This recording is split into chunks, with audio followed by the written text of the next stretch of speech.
ఆమె 2000 రూపాయలకి ఏ పన్నా చేసేది. మార్కెట్లో ఉందా మాట? నాకేమో చెప్తారు. ఆమె 2000 రూపాయలకి ఏ పన్నా చేసేది. మార్కెట్లో ఉందా మాట? నాకేమో చెప్తారు. ఆమె వ్యాంప్కి ఎక్కువ, హీరోయిన్ తక్కువ. దీనికి ఎక్కువ వ్యాంప్ క్యారెక్టర్కి ఎక్కువ. ఆమె వ్యాంప్కి ఎక్కువ, హీరోయిన్ తక్కువ. దీనికి ఎక్కువ వ్యాంప్ క్యారెక్టర్కి ఎక్కువ. మాజీ మంత్రి అయిన రోజా గారి మీద నగరి ప్రస్తుత ఎమ్మెల్యే అయిన గాలి భానుప్రకాష్ అనే వ్యక్తి చేసిన వ్యాఖ్యల్ని నేను తీవ్రంగా ఖండిస్తూ ఉన్నాను. ఒక మహిళని పట్టుకొని అంత దారుణమైన వ్యాఖ్యల్ని దిగజారిపోయి మాట్లాడడం ఎంతవరకు సమంజసం అని నేను అడుగుతూ ఉన్నాను. గాలి భానుప్రకాష్ అనే వ్యక్తి కనీసం ఇంగిత జ్ఞానం ఉండి మాట్లాడుతున్నారా అని నేను అడుగుతూ ఉన్నాను.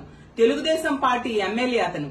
తెలుగుదేశం పార్టీ అధినేత అయిన చంద్రబాబు నాయుడు గారు ఇలాంటి వ్యక్తుల్ని తక్షణమే పార్టీ నుంచి సస్పెండ్ చేయాల్సిన అవసరం ఉంది అని తెలియజేస్తూ ఉన్నాను. ఎందుకంటే ఒక మహిళగా రోజా గారు, ఒక ప్రజాప్రతినిధిగా, ఒక రాజకీయాల్లో ఉన్న మహిళ